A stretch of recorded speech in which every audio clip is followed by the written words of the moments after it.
How's it, guys? This is Dayvy FPL and welcome back to the Fantasy Premier League video here on my channel. Now this video is going to be the first video of the 2020/2021 FPL preseason. In this video we're talking about the ultimate fixture guide. You guys know the fixtures were released today finally, so we can look at those drafts and those players that we potentially want and if they do have some good fixtures. We're going to be talking about three categories. The first one's going to be premium options, mid-range options and budget options, and analyzing those teams that have the best fixtures and hopefully uncover some gems for those drafts so that you guys can save that cash and afford all the Mo Salahs and the Aubameyangs that you like. So without further ado, let's get into the video. So as I said, this is the first video of the FPL preseason and there's going to be a lot more to come. So please subscribe if you're new or have not subscribed yet. The reason being is that this way you won't miss any of this juicy content that's going to be coming up. And if you hit those bell notifications, you'll also be part of the notification gang. You're probably going to receive their comments down below. But now with the fixtures released, we can finally do some drafts. So stay tuned for that first draft coming up really soon.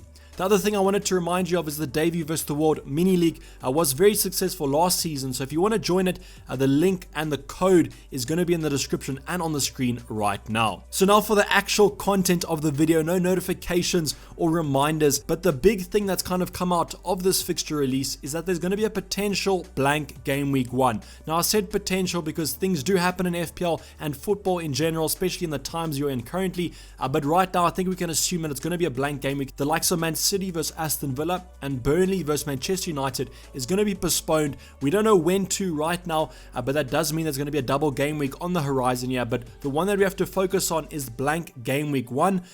The reason being for this is that Manchester United and Man City obviously were in European commitments and every team has to kind of have 30 days off. That 30 days does expire in the midweek of game week 1, but the likes of Aston Villa and Burnley, I think they do have an FA Cup game then, so they can't play that. So just keep that in mind when you're making your drafts, and this is one of the reasons why I was waiting for the fixtures to be released, because I'm pretty sure a lot of your guys' drafts have Man City players and United players, and now you're going to be kind of reconsidering them. We'll be talking about how to approach this when we look at the fixtures, as well as when we do uncover my first FPL draft. So which teams have the best fixtures? That's what you kind of all have came here for. Which teams are you going to be bringing in, have those lovely sea of green fixtures for the opening 5? But unfortunately, guys, to be honest with you, there's not that many teams with really good fixtures. I know what you're thinking, every team has to play each other, so how come there's no good fixtures? But it just seems like the way the fixtures have been scheduled, there hasn't really been a team with a really good opening 4. You could probably put that up to debate, and I'm pretty sure people will already be commenting down below with a team that has a good opening 4 fixtures, but personally I don't see them that much, mainly because maybe it's not the premium options that we've all been looking at. Maybe it's a smaller team that has good fixtures, and we're kind of always attracted to those premium assets.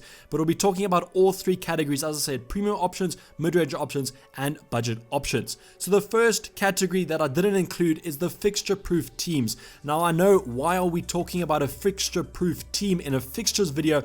But with the price rises from last season of the players, like Mo Salah is already expensive. I don't think he's risen in price, but he still is about 12 million. And then you also have your Manchester options like your De Bruyne's who have risen to about 11.5. So we can't really afford all these players in our squads. So the fixture-proof teams, you're kind of having to choose between one or two of them. I think it's been made a lot easier for us this season because of that Man City blank and then returning to the likes of Wolves and Leicester. Now I still think they will do well there, but I'm perfectly fine with maybe not having a De Bruyne or a Sterling for the opening 3 game weeks and then simply bringing them in after that. Whereas with Liverpool, they have a very nice fixture against Leeds at home. Now, no disrespect to Leeds, but they are a newly promoted team, so we kind of always have to put them at the bottom of the pile. But then they do have the likes of Chelsea and Arsenal up next. Now, those two fixtures, as I said, they're probably going to be fixture proof. The likes of Mo Salah and Mane, you can kind of score against anyone. The same goes for the likes of Man City, but I just think I would rather just have a player that plays in blank game week 31 and then faces a better opposition than the likes of Wolves away, personally. But with Liverpool, I think they still provide some good options, still have some really nice fixtures coming up. But with these two teams, we don't really look at the fixtures, we kind of just look at the captaincy options because we got to be looking at these premium assets from a captaincy point of view. and I think that Liverpool personally have the better fixtures on the block. So the premium teams, I've listed Spurs, Manchester United, Chelsea and Arsenal. Sorry if you do think your team is a premium team, but these are kind of the assets that cost a little bit more money than the others. So starting off with Spurs, they have really nice fixtures. A lot of people are talking about Harry Kane, obviously had that reduction in price, but they do have some really nice fixtures. I think the better fixtures happen after that Manchester United away fixture, the likes of West Ham, Burnley, Brighton and West Brom. They do face the likes of Manchester City and then Chelsea then, so I do think if you want a Spurs option, I would have them from the beginning and then maybe take them out for that game week 9.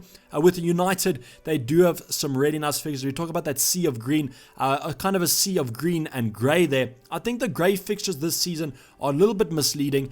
So Manchester United have the likes of Tottenham, Chelsea, Arsenal and Everton all in that middle slot, so we could potentially be looking at not having them there. I think from game week 1, I probably won't have a Manchester United option, just because the likes of Bruno Fernandes comes in really expensive. I think I'll just give them that Crystal Palace and Brighton game and then bring them in for game week 9, maybe a swap for my Spurs asset because of that nice West Brom fixture coming up. With the likes of Chelsea, they do have a nice opening fixture against Brighton. All of us are kind of looking at Timo Werner and Ziyech, and then I think it makes up for that Liverpool fixture, the fact that they have West Brom and Brighton either side of it. They are away fixtures, but I do think those Chelsea assets are going to do well. And then they followed up with some really nice fixtures going into even game week 9 where they face Newcastle. So Chelsea are definitely on my horizon. As I said, Timo Werner looks quite good. Now Arsenal have two very nice fixtures to open the season, the likes of Fulham and then West Ham. They do face Liverpool then, along with Sheffield United, Man City, Leicester, Manchester United, and then afterwards they kind of have some better fixtures. But I think the popular move is going to be bringing in the likes of Aubameyang and then transferring him out maybe for the likes of a Manchester United player or even a Man City player for that game week 3. So I think there's no excuse not to have the likes of Aubameyang for game week 1 and 2, as I think he's even a captaincy option going into those game weeks when other teams don't have that great fixture. So Arsenal definitely look good for the start. So the 3 teams for the mid-range teams that I've covered are Southampton, Everton and Leicester. Now Southampton, they could be on the side of the budget options, but I'm just thinking about the likes of Danny Ings here, comes in at 8.5, which is quite pricey, so I've listed them more as a mid-range team, but you could also opt for their cheaper defenders. But the Southampton have some really nice fixtures coming up, and I do think I'll be looking at them for my 4.5 defender or even my 4.5 goalkeeper. It's up to you whether you opt for Danny Ings. He is quite expensive there, but I do think he's going to be quite profitable in those opening fixtures, especially because there are a lot of green. Everton, they also have some nice fixtures coming up, so maybe if you want a defender, I don't know the likes of their attack if I trust them that much, especially because of how high the prices are this season. So I don't know if I can exactly squeeze an Everton attacker in there, but I think from a defensive point of view, they still could be quite good. And then obviously Leicester have some really nice fixtures coming up. I think you've got to kind of ignore that Man City option just because they've got West Ham and Aston Villa afterwards. And then, I mean, going on to even game week 10 against Fulham at home, I think they could be a good option. I don't know if Jamie Vardy is my exact cup of tea because he is so expensive this season, but you could even maybe look at like the likes of a Harvey Barnes or maybe a Josie Perez. They could even come in as quite nice cheaper options. So finally, the budget teams. Now, I think this is why I've kind of listed there being no best fixture teams, because usually there is one or two budget teams that really have good fixtures to start off with and make our lives a lot easier. Unfortunately, that's not the case here. Our lives are going to be quite harder, but there still are some nice 4 million options that we could be looking at from the likes of Burnley, Newcastle and Fulham. So Fulham's my personal preference for the promoted teams, just based purely on fixtures. The other teams might have better attackers, but I think that Fulham have the best fixtures. I don't think many people will be looking at Fulham from a defensive point of view, but I think from an attacking point of view, the likes of Mitrovic could be quite profitable with these opening fixtures. Facing the likes of Leeds, their fellow championship contenders last season, and then Aston Villa and Wolves. Sheffield United, not that nice, but afterwards they have some better fixtures. But I definitely think Fulham could be our kind of budget promoted team to look at. Now with Burnley, I don't really have to say much about them because you already know with Burnley, they just keep so many clean sheets. We saw that last season, so I definitely think that everyone's probably going to have a 4.5 defender in their first draft and even their first game week team. So I think Burnley definitely have to have a look in. The Leicester fixture away, they do blank from the start, which is a bit annoying, but there's no excuse to not kind of put them on the bench and then play them every single game week from then on. They just have a potential against anyone to keep a clean sheet. Then also Newcastle. Newcastle have some really nice fixtures coming up.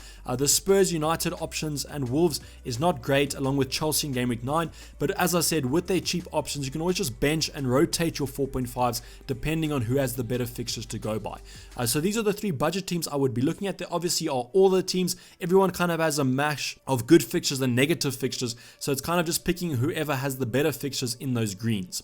So this is basically going to wrap up the video, guys. Hopefully you did enjoy it. Please like it if you did, and as I said, subscribe if you're new or have not subscribed yet to make sure you catch up with all that juicy FPL content that's going to be coming at you this preseason. Otherwise, I'll check you guys on my Twitter page at Dayvy FPL, and I'm already signing off. This has been Dayvy FPL, and I'm out. Cheers, bye.